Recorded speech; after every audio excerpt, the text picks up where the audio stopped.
Leo la Ley 23/1982 de 16 de junio, reguladora del patrimonio nacional. Es una ley muy cortita, ya que tiene solamente 12 artículos. Vamos a ello. Artículo primero. El Consejo de Administración del Patrimonio Nacional se configura como una entidad de derecho público, con personalidad jurídica y capacidad de obrar, orgánicamente dependiente de la Presidencia del Gobierno y excluida de la aplicación de la Ley de Entidades Estatales Autónomas. Son sus fines la gestión y administración de los bienes y derechos del patrimonio nacional. Artículo segundo. Tienen la calificación jurídica de bienes del patrimonio nacional los de titularidad del Estado afectados al uso y servicio del Rey y de los miembros de la Real Familia para el ejercicio de la alta representación que la Constitución y las leyes les atribuyen. Además, se integran en el citado patrimonio de derechos y cargas de patronato sobre las fundaciones y reales patronatos a que se refiere la presente ley. Artículo 3. Punto 1.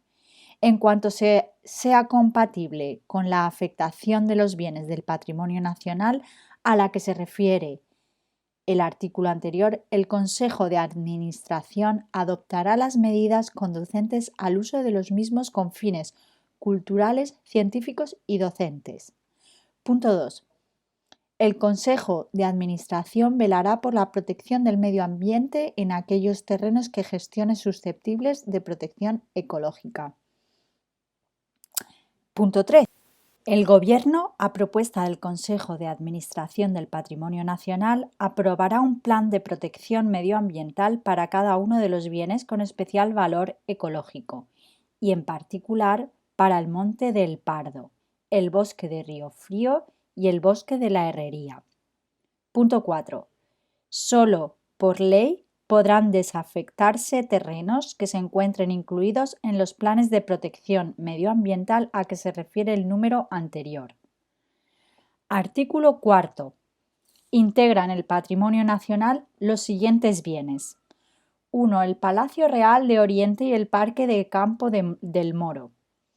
2. El Palacio Real de Aranjuez y la Casita del Labrador con sus jardines y edificios anexos. 3. El Palacio Real de San Lorenzo del Escorial, el palacete denominado la Casita del Príncipe, con su huerta y terrenos de labor, y la llamada Casita de Arriba, con las casas de oficios de la Reina de los Infantes. 4. Los Palacios Reales de la Granja y de Río Frío y sus terrenos anexos. 5. El Monte de El Pardo y el Palacio de El Pardo, con la Casita del Príncipe, el Palacio Real de la Zarzuela y el predio denominado La Quinta, con su palacio y edificaciones anexas, la iglesia de Nuestra Señora del Carmen, el convento del Cristo y edificios contiguos. 6. El Palacio de la Almudaina con sus jardines, sito en Palma de Mallorca. 7. Los bienes muebles de titularidad estatal contenidos en los reales palacios o depositados en otros inmuebles de propiedad pública, enunciados en el inventario que se custodia por el Consejo de Administración del Patrimonio Nacional. 8. Las donaciones hechas al Estado a través del Rey y los demás bienes y derechos que se afecten al uso y servicio de la corona. Para la exacta delimitación de los bienes enumerados en los 6 primeros apartados de este artículo, se atenderá al perímetro fijado por los correspondientes decretos de declaración del conjunto histórico artístico. En su defecto, se seguirá el criterio de preservar la unidad del conjunto monumental. A los efectos de esta ley se entiende por Monte del Pardo la superficie de terreno que, bajo este nombre, aparece descrita en los planos del Instituto Geográfico Nacional. El Plan de Protección Medioambiental del Monte del Pardo afectará únicamente a los terrenos de dicho monte que tengan la calificación de rústicos. Artículo 5. Forman parte del patrimonio nacional los derechos de patronato o de gobierno y administración sobre las siguientes fundaciones, denominadas reales patronatos. 1. La Iglesia y Convento de la Encarnación. 2. La Iglesia y Hospital del Buen Suceso. 3. El Convento de las Descalzadas Reales. 4. La Real Basílica de Atocha. 5. La Iglesia y el Colegio de Santa Isabel. 6. La Iglesia y el Colegio de Loreto, en Madrid, donde también radican los citados en los apartados presentes. 7. El Monasterio de San Lorenzo del Escorial, sito en dicha localidad. 8. Monasterio de las Huelgas, en Burgos. 9. El Hospital del Rey, sito en dicha capital. 10. El Convento de Santa Clara, en Tordesillas. 11. El Convento de San Pascual, en Aranjuez. 12. El Copatronato del Colegio de Doncellas Nobles, en Toledo. Artículo 6. 1. Esta ley y el reglamento que se dicte para su ejecución regulan el régimen jurídico de los bienes y derechos del patrimonio nacional. Se aplicará con carácter supletorio la Ley del Patrimonio del Estado. 2. Los bienes y derechos integrados en el patrimonio nacional serán inalienables, imprescriptibles e inembargables. Gozarán del mismo régimen de exenciones tributarias que los bienes de dominio público del Estado y deberán ser inscritos en el registro de la propiedad como de titularidad estatal. El Consejo de Administración del Patrimonio Nacional podrá interesar del Ministerio de Hacienda en relación con los bienes y derechos a que se refieren los dos artículos precedentes. El ejercicio de las prerrogativas de recuperación, investigación y deslinde que corresponden al Estado respecto de los bienes de dominio público. 3. A los bienes que tengan valor o carácter histórico-artístico les será también de aplicación la legislación sobre el patrimonio histórico-artístico nacional. Artículo 7. 1. El contenido de los derechos de patronato a que se refiere el artículo 5 será el determinado en sus cláusulas fundacionales y, en caso de insuficiencia de las mismas, comprenderá con toda amplitud las facultades de administración de las fundaciones respectivas. El protectorado sobre dichas fundaciones corresponde al Rey con las facultades que le atribuyen las disposiciones vigentes. 2. Los bienes de estas fundaciones, destinados al cumplimiento directo de sus respectivos fines, gozarán de las mismas exenciones fiscales que los de dominio público del Estado y serán imprescriptibles e inembargables, sin perjuicio de lo dispuesto en su legislación específica sobre su enajenación.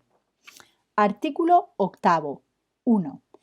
El Consejo de Administración del Patrimonio Nacional estará constituido por su presidente, el gerente y por un número de vocales no superior a 13, todos los cuales deberán ser profesionales de reconocido prestigio.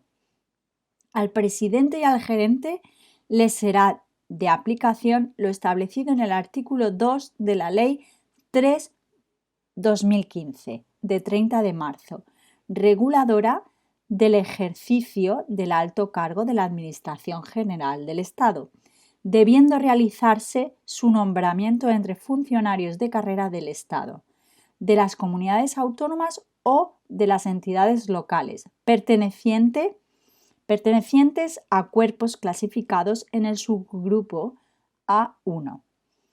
2 de los vocales, al menos, deberán de provenir de instituciones museísticas y culturales de reconocido prestigio y proyección internacional. Igualmente, en 2 de los vocales, al menos habrá de concurrir la condición de alcaldes de ayuntamientos en cuyo término municipal radiquen bienes inmuebles históricos del patrimonio nacional. El presidente, el gerente y los demás miembros del Consejo de Administración serán nombrados mediante Real Decreto.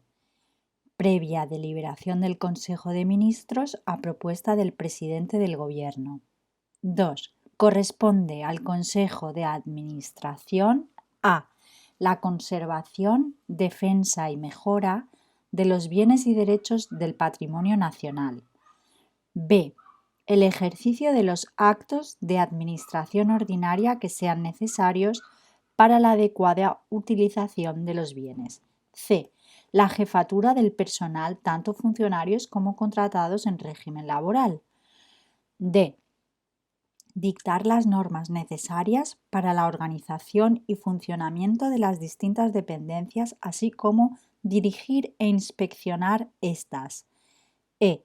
Contratar en régimen de derecho privado las obras y suministros que sean de interés para el patrimonio nacional, previas las formalidades que se determinen en el reglamento de esta ley, así como cualesquiera otros contratos que se refieran al aprovechamiento de los bienes del mismo. F. La constitución con fines exclusivamente culturales o para el decoro de edificios públicos y por un periodo máximo de 2 años de depósitos de bienes muebles de valor o carácter histórico o artístico, adoptando las medidas necesarias para la adecuada seguridad y conservación de los mismos. En todo caso, se velará por el íntegro mantenimiento de las colecciones. G. La promoción y el cumplimiento de los fines de carácter científico, cultural y docente a que se refiere el artículo 3. H. Ejercer la administración de los reales patronatos a que se refiere el artículo 5. Y la formación del inventario de bienes y derechos del patrimonio nacional, con intervención de los órganos de la Administración del Estado que reglamentariamente se determine, su elevación al Gobierno y la correspondiente propuesta al mismo para su rectificación anual. J.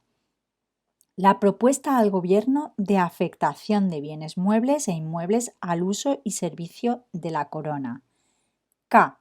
La propuesta al Gobierno de desafectación de bienes muebles e inmuebles del patrimonio nacional, cuando éstos hubiesen dejado de cumplir sus finalidades primordiales.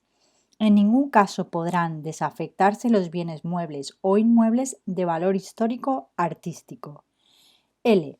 Aceptar donaciones, herencias o legados y en general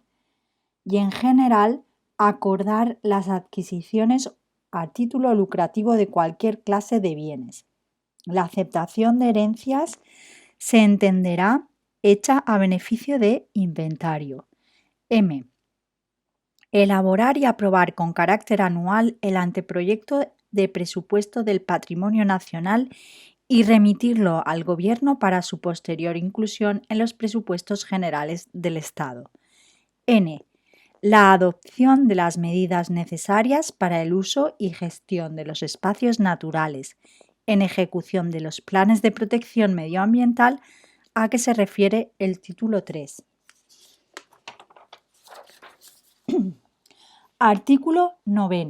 1. En el Estado, letra A de los presupuestos generales del Estado se incluirá en la sección correspondiente la dotación en la que figurarán los créditos necesarios para atender al cumplimiento de las obligaciones del patrimonio nacional. 2. Asimismo, excepcionalmente se aplicarán al patrimonio nacional los créditos presupuestarios que figuran en las secciones correspondientes de los distintos ministerios, cuando éstos los destinen a la realización de actividades propias de su competencia que guarden relación con bienes del patrimonio nacional. 3. Los frutos, rentas, percepciones o rendimientos de cualquier naturaleza producidos por los bienes que integran el patrimonio nacional se ingresarán en el Tesoro Público. 4. Con el objeto de ordenar la gestión económica del patrimonio nacional, se formará para cada ejercicio un presupuesto conforme a lo previsto en la Ley General Presupuestaria. 5. El presupuesto del patrimonio nacional se ajustará a la normativa presupuestaria y contable de los organismos autónomos de carácter administrativo. 6. El presidente tendrá la facultad de disponer gastos y ordenar los pagos correspondientes. 7. La intervención y fiscalización de los actos de reconocimiento y liquidación de los derechos y obligaciones estarán a cargo de la Intervención General del Estado por medio de un interventor delegado. 8. El examen y censura de las cuentas del patrimonio nacional corresponden al Tribunal de Cuentas. Artículo 10. El personal al servicio del Consejo de Administración del Patrimonio Nacional estará integrado por funcionarios de las diversas administraciones públicas y por trabajadores contratados con arreglo a la legislación laboral. Los funcionarios que presten sus servicios en el Consejo de Administración del Patrimonio Nacional quedarán en la situación administrativa que les corresponda, de acuerdo con las normas aplicables a su cuerpo de procedencia. Artículo 11. La persona titular de la presidencia del Consejo de Administración de Patrimonio Nacional regulará el régimen de visitas y exhibición al público de los bienes que integran el patrimonio nacional. Los ingresos procedentes de estas actividades tienen naturaleza de precios públicos, que se establecerán por el Consejo de Administración de Patrimonio Nacional, previa autorización del Ministerio de Hacienda.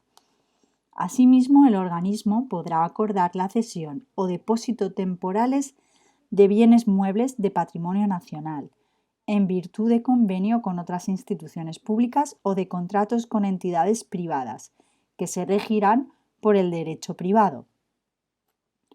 Para la adecuada conservación, defensa y mejora de los bienes y derechos del patrimonio nacional y el uso de los mismos con fines culturales, científicos y docentes, se impulsará la colaboración con entidades privadas y particulares. Y por último, el artículo 12. Los recursos económicos de patrimonio nacional procederán de las siguientes fuentes. A. Los bienes y valores que constituyen su patrimonio. B. Los productos y rentas de dicho patrimonio y los que deriven de la gestión de los bienes del patrimonio nacional y de los reales patronatos que el organismo destinará al cumplimiento de sus fines. C. Las consignaciones que tengan asignadas en los presupuestos generales del Estado. D. Las transferencias corrientes o de capital que procedan de la Administración General del Estado o de otras administraciones y entidades públicas. E. Las donaciones, legados, patrocinios y otras aportaciones de entidades privadas y particulares. Corresponderá al presidente o presidenta del Consejo de Administración del Patrimonio Nacional autorizar la aplicación de estas aportaciones a los gastos corrientes del organismo, incluida la correspondiente modificación presupuestaria que resulte precisa. F. Cualquier otro recurso que se le autorice a percibir o se le pudiera atribuir según las disposiciones vigentes. Los recursos especificados a las letras anteriores, con excepción de los señalados en las letras C y D, constituirán los recursos propios del organismo. Serán ingresos de derecho privado los que perciba el Consejo de Administración de Patrimonio Nacional por la realización de actividades y la explotación de sus bienes cuando no tengan naturaleza de precios públicos. Vamos con las disposiciones. Disposiciones finales. Hay 3, pero la tercera está derogada, así que vamos a la primera. El Gobierno, previo informe del Consejo de Administración del Patrimonio Nacional, dictará en el plazo de 1 año el Reglamento General para desarrollo y ejecución de esta ley, en el cual deberá regularse el régimen de visita a los inmuebles del patrimonio y de los reales patronatos, con criterios análogos a los de la legislación sobre monumentos históricos artísticos.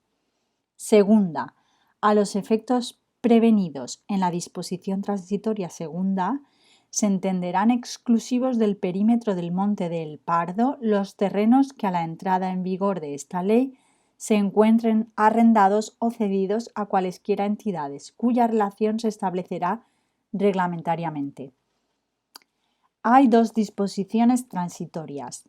Primera, a la entrada en vigor de esta ley cesará en sus funciones el actual Consejo de Administración del Patrimonio Nacional, debiendo procederse inmediatamente al nombramiento del nuevo Consejo de acuerdo con lo dispuesto en la presente ley.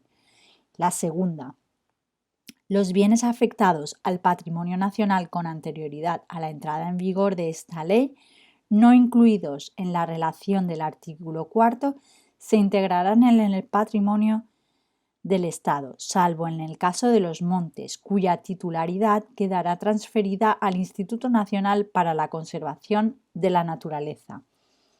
El Gobierno, en el plazo de 6 meses, a partir de la entrada en vigor de la presente ley, adoptará las decisiones oportunas en orden a la ulterior afectación de los expresados bienes, de acuerdo con su naturaleza y previa consulta con los ayuntamientos en cuyo término radiquen aquellos. En este caso, en el que el perímetro de los bienes abarque más de un término municipal, la consulta se formulará a la Diputación Provincial o, en su caso, a la comunidad autónoma o ente preautonómico. Disposición adicional única. A la entrada en vigor de la presente ley, el Gobierno, mediante Real Decreto, constituirá una comisión de 3 expertos que en el plazo de 6 meses emitirá dictamen sobre el inventario de bienes a que se refiere el artículo 4.8. Uno de sus miembros será el interventor general del Estado o funcionario en quien delegue. El otro será propuesto por la Real Academia de las Artes de San Fernando y el tercero será el director general de Bellas Artes, Archivos y Bibliotecas o funcionarios en quien delegue.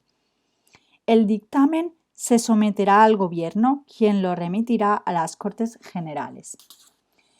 Y la disposición derogatoria.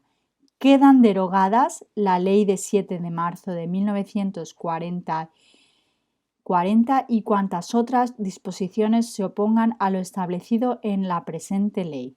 Por lo tanto, mando a todos los españoles, particulares y autoridades que guarden y hagan guardar esta ley.